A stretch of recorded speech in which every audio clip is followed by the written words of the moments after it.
ঘুমের ঘোরে কাল মোবাইলটা কি যে সেটিং করেছি বুঝতেই পারছি না। এবার মনে হয় মোবাইলটা ফেলে দিতে হবে। এই পেটু, এখানে কি করছিস?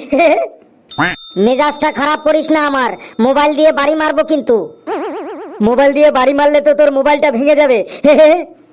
ভাঙে ভাঙুক, মোবাইল দিয়ে আর আমার কোনো কাজ নেই। কেন, মোবাইলের আবার কি হলো? কালকে রাতে মোবাইল টিপতে টিপতে চাইনিজ ভাষা সেটিং হয়ে গেছে। এখন আর সেটিং বেটিং কিছুই বুঝতে পারছি না, কারণ চাইনিজ ভাষায় কোনটা কোন অপশন সেটাই তো বুঝতে পারছি না। ওই জন্যই মোবাইল নিয়ে বেশি ওস্তাদি করতে নেই।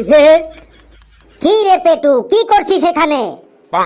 আর মাথা গরম করিস না আমার, মোবাইলে চায়না ভাষা সেটিং হয়ে গেছে, আর কিছুই বুঝতে পারছি না। দে, আমি ঠিক করে দিই। না থাক, তোকে দিলে তো তুই আবার রাশিয়ান ভাষা সেট করে দিবি। আমাকে কি তুই মানুষ মনে করিস না? আমিও আগে নিজেকে মানুষ মনে করতাম, কিন্তু ইউটিউব ফেসবুক দেখার পর এখন আমি নিজেকেই নিজে মানুষ বলে মনে করি না। আর তোকে? তাহলে নিজেকে তুই কি ভাবিস? আমি এখন নিজেকে সাবস্ক্রাইবার, গাইস, ভিউয়ার্স, ফলোয়ার্স ভাবি। এই সামনেই পরীক্ষা, পড়াশোনা করছিস কেমন তোরা? বেশি পড়াশোনা করে কি হবে? জীবনে দুটি কথা মনে রাখবি, যে বেশি পড়াশোনা করে সে বাস খায়, আর যে পড়াশোনা না করে সেও বাস খায়। তার মানে?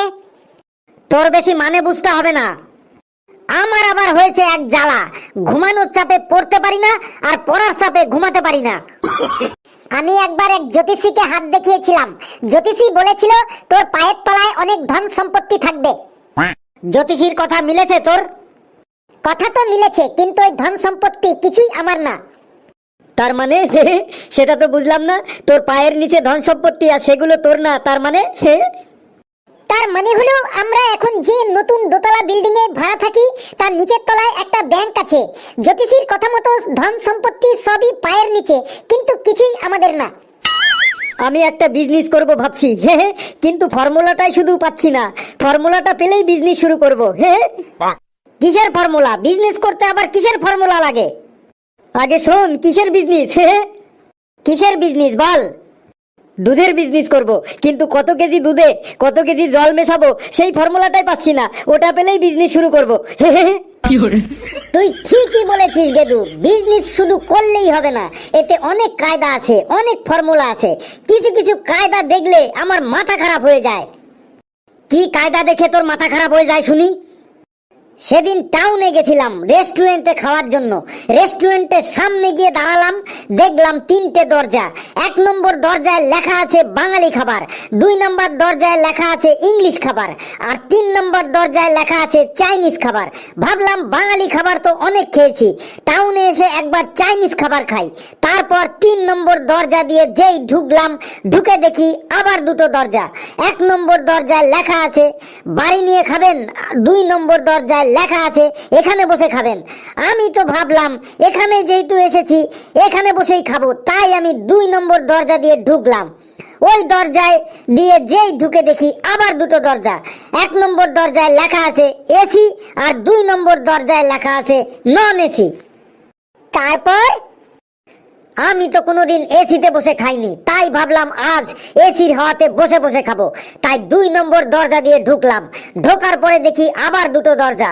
1 নম্বর দরজায় লেখা আছে নগদে খাবেন, আর 2 নম্বর দরজায় লেখা আছে বাকিতে খাবেন।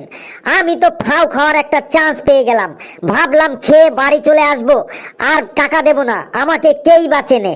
তারপর যেই আমি বাকির দরজা দিয়ে ঢুকলাম, আর সাথে সাথেই আশ্চর্য হয়ে গেলাম। দেখি আমি রাস্তায় চলে এসেছি, আর আমার সামনেই একটা দেওয়ালে লেখা রয়েছে বাকি খাবি আর নে হাওয়া খা, আর সাথে ধুলোবালি ফ্রি। তাহলে বুঝতে পারলি তো, ব্যবসা শুধু এমনি এমনি চলে না, ব্যবসা করতে অনেক কায়দা লাগে। তার মানে তুই হাওয়া আর ধুলোবালি খেয়ে বাড়ি চলে এলি? এবার আমি ধুলোবালি খেয়ে এসেছি, পরের বার আমি আর ধুলোবালি খাবো না, আমি খাবার খেয়ে আসবো।